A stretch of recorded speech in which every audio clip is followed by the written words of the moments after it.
Yaps. It's in the name. I saw this video and I was like, this is actually something I kind of want to react to. Why smart people feel so alone in 2025. Not saying that I'm smart. I'm an idiot. But why do smart people feel alone? Wondered why the most intelligent people often find themselves isolated? Why is it that those who truly understand the deeper mechanics of the world end up walking alone? The answer isn't simple, but it's crucial. If you've ever felt that every conversation becomes a strategic game where you must weigh every word, then listen closely. Arthur Schopenhauer once said that intelligence isn't always an advantage, especially in human interactions. What feels like clarity to you may be perceived as a threat to others. Simple logic for you might feel like a dagger to someone's pride. The truth, when spoken plainly, can feel humiliating. Most people don't seek truth, they seek comfort.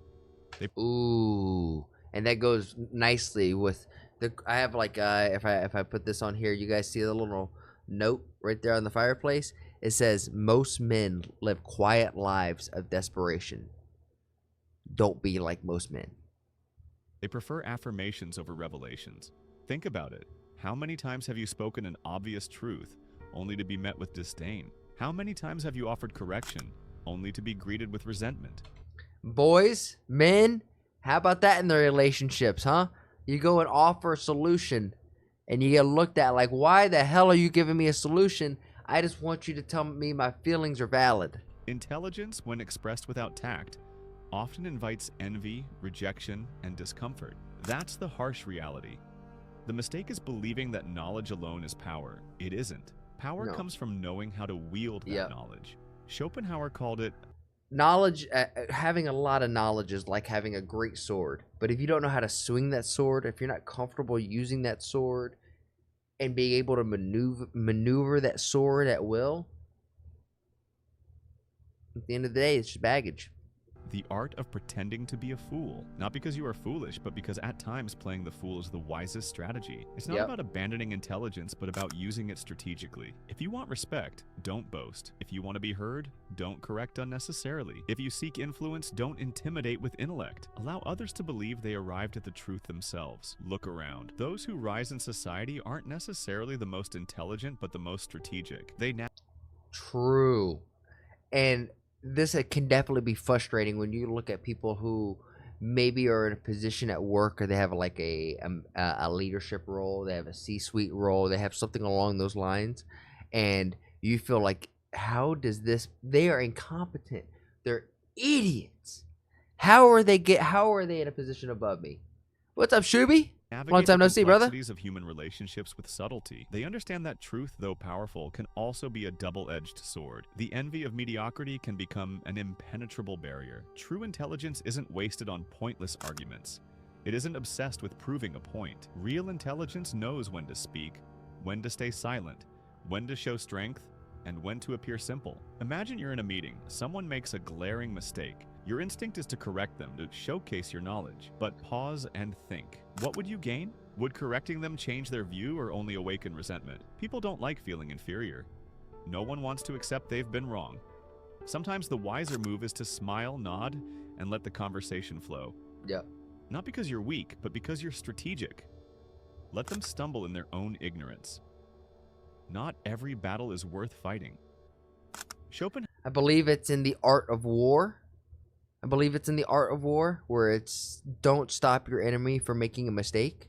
If your enemy is making a mistake, don't stop them. Let them continue to make the mistake and you capitalize on it. Schopenhauer once stated that fools have an advantage. Not because they are better, but because the world is designed for them. Society favors comfort and familiarity, and mediocrity provides both. The mediocre protect each other. Nice, Shuby. How do you feel like you did on those exams? Climb together. But the truly brilliant, if careless with their intellect, end up isolated, misunderstood, and alone. This is where true strategy emerges. You don't have to embrace mediocrity, but neither must you challenge it openly. There is power in balance. Ooh, that's beautiful. Hold on, let's hear that again. Misunderstood and alone. This is where true strategy emerges. You don't have to embrace mediocrity, but neither must you challenge it openly. You don't have to embrace mediocrity, but you don't have to challenge it openly. That's beautiful. There is power in balance. Play the fool when needed. Let people underestimate you. Let them believe they understand you, only to surprise them when it counts. History is filled with masters of this art. The greatest strategists never showed their full hand. True. Napoleon, Da Vinci, Tesla, they understood the power of discretion. They knew when to display brilliance and when to feign simplicity. Creepy. Because here's the brutal truth. If you appear too brilliant, the world will try to dim your light. Yep. If you seem too wise, they will seek to bring you down. If you display unfiltered intelligence, it will turn people against you. Not because you're wrong, but because human egos That's cannot nightmare fuel. withstand the presence of superiority. But Ooh. if you temper your intellect, if you present yourself as accessible, if you master the art of subtlety, then you have control. No one will see you as a threat. And when it truly matters, you'll strike without resistance. This isn't cowardice, it's survival. It's about learning to navigate a world that doesn't always value raw brilliance. True strength lies in knowing when to reveal your power and when to keep it hidden. Next time you find yourself among the ignorant, remember, you don't need to correct every wrong. You don't need to win every argument. Yep. Only fools fight every battle. The wise play with perception, with patience, and with timing. Pretending to be less than you are is not surrendering your intelligence. It is refining it. You've been searching for peace, but let's be honest. You haven't found it. Maybe you... Wow. Hold on. Timing. Pretending to be less than you are is not surrendering your intelligence. It is refining it. You've been searching for peace, but let's be honest. You haven't found it. Maybe you pretend it's there. Maybe you convince yourself that this chaos inside is normal. But deep down, you feel it. The endless cycle of thoughts you can't control, emotions that strike without warning, and an emptiness you can't explain. And the worst part? You believe this is how it has to be. That peace is a luxury reserved for the few, while you're left to battle in silence. But that's a lie. That is true. You've been That is why. conditioned to accept this chaos as inevitable, but it isn't. Inner peace isn't an unreachable destination. It's not about living without conflict or pretending that negative emotions don't exist. But it's being at peace with those things and understanding that they're not going to be forever, and that it's cyclical. It's going to come and go. When the sun is out and it's feeling good and the air feels great, and the family is good, you gotta take that in and be appreciative of it and grateful of it. Real peace isn't found by suppressing what you feel or fighting your thoughts. That's just another battle, another trap. Yep. True peace comes from how you interpret your experiences. Reality is not just what happens to you, it's how you perceive it. Two people can Ooh. face the same challenge, Love but that. while one breaks, the other moves forward. Yep. Why? Because it's not the event that defines you, but how you process it. This is why we love superheroes and the juxtaposition of villains. Heroes like Superman or even like Batman, we see a crucible. We see like this overwhelming obstacle presented in front of them, and they find a way time and time and time again to overcome that obstacle. You have to understand that you have everything within you as well to overcome that obstacle. And that process is deeply shaped by the lens through which you see the world. Your mind is a filter shaped by years of beliefs, wounds, and patterns. As Carl Jung said, until you make the unconscious conscious, it will direct your life and you will call it fate. You've been absorbing fears, behaviors, and beliefs since childhood, mistaking them for your own, but they aren't. They were taught, imposed, echoed by the world around you. Every time you react with fear, anger, or sadness without knowing why, it's that wounded child taking control. The question is, how long will you let that continue? How long will you let the past dictate your present? Most people never stop to question their reactions. They live on autopilot, repeating mistakes, feeling the same pain. They believe life is something happening to them, not something they have power over. But freedom isn't about controlling what happens. It's about mastering how you interpret it. That's where peace begins. Not by rejecting emotions, but by observing them without becoming them. You are not your thoughts. You are the awareness behind them. But you've forgotten that. And in that forgetfulness, chaos thrives. As long as you believe you are every thought, you'll stay trapped in chaos. The goal isn't to eliminate negative emotions, but to stop fighting them. Resistance only strengthens them. When an emotion arises, don't push it away. Observe it. Feel it. Let it be. Because once you accept it, it loses power over you.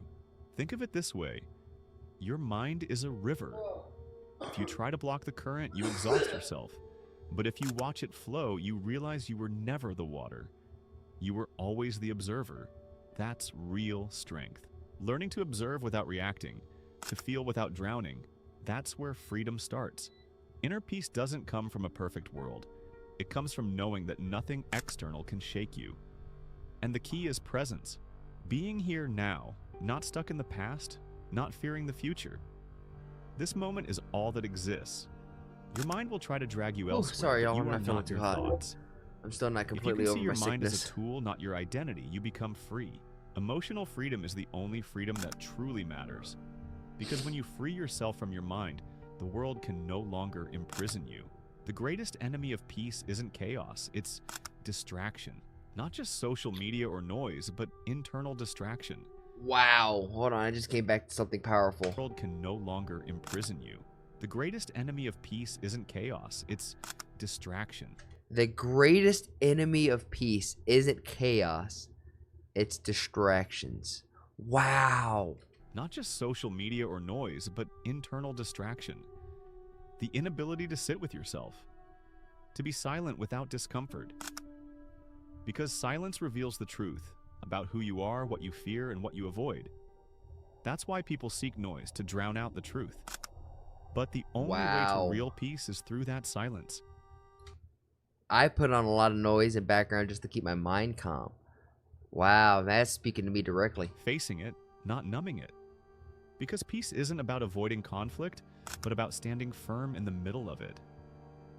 True peace is born in the quiet acceptance of truth, no matter how uncomfortable it feels. Our society teaches us to run from introspection, to consume endlessly, to seek validation, to stay busy. But all of that is a trap, one that keeps you asleep, because someone who never stops to think never discovers their power. That's where detachment comes in. If you want peace, you have to let go. Not just of grudges, but of control, of expectations. Most suffering comes from resisting I love this reality, video. wanting life to Shuby, be I different than it feel- is. But reality doesn't care. The key I is to feel focus rough. on what you can control. I feel like Your this guy. perception, your reaction. I feel like your that guy inner right state. there. That's true power. Everything else is just noise. Letting go isn't easy. It requires detaching from everything you think defines you. Your past, your identity, your fears. But most importantly, you have to have confidence in your future, and that you have your ability. You have to have confidence in your ability, and then you have to have the confidence in yourself that you have the strength to be able to let go. It means facing uncertainty, surrendering control. And that's terrifying. But freedom lies in that surrender. When you stop clinging to who you think you are, you become who you were always meant to be. Flexible. Wow. Wow. I love videos like Fine. this. But freedom lies in that surrender. When you stop clinging to who you think you are, you become who you were always meant to be. When you stop clinging to who you think you are, you become who you were always meant to be. I love that quote. When you stop clinging to who you are, you get to become who you are always meant to be. Oh, I love that philosophical fortune cookie bullshit. Flexible. Adaptable. Indestructible.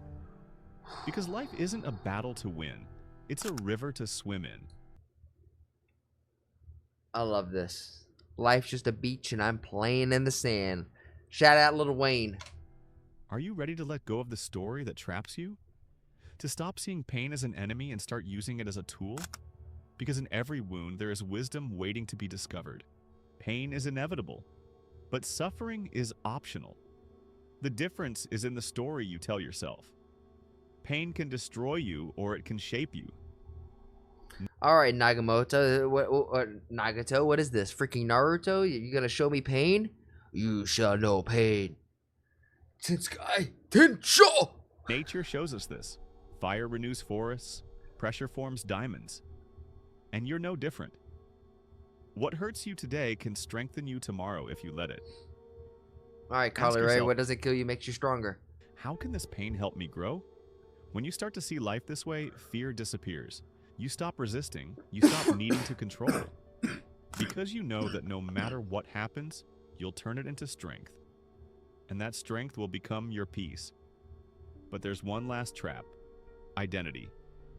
You've been told who you are by your past, by others, by your mistakes. And you've clung to that. Because without it, who are you? But that's an illusion. To find peace, that you have to let that version of you die. What's up, Yash? Not physically, but mentally. Let go of the old beliefs, the old stories. Because in that emptiness, you'll find freedom. The freedom to be new, to be more. And that newness is where real power is born. Real peace isn't about controlling life. It's about flowing. What with is it, this B-roll? This is not nightmare needing it to fuel be on a top of certain way. motivation. Not resisting. I have not seen a Because doctor. life isn't against you, it's just life. I've been fighting it, to be honest. And when you stop fighting it, you find something incredible. The peace you've been searching for was inside you all along. You just had to remove what was blocking it. So, are you ready? Ready to stop running from yourself? I absolutely love this video. I hope you guys are ready to grab your life by the horn. Stop running from yourself.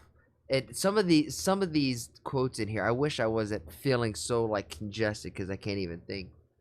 But some of these quotes in here were absolutely beautiful. Absolutely beautiful. And the one that I have written down, the one that resonates with me is most men live quiet lives of desperation. Everyone here, including myself, let's not be like most men. And even if you're a chick, use it as humans. Most humans live quiet lives of desperation. Don't be like most humans. Try to excel, be the best version of yourself, the one that you know that you can be, the one that would make your mama and your daddy proud. Most importantly, though, the one that makes you proud. Because you got to go to bed with yourself every night, and I hope you can you got to at least like sleeping with yourself. Hey, yo.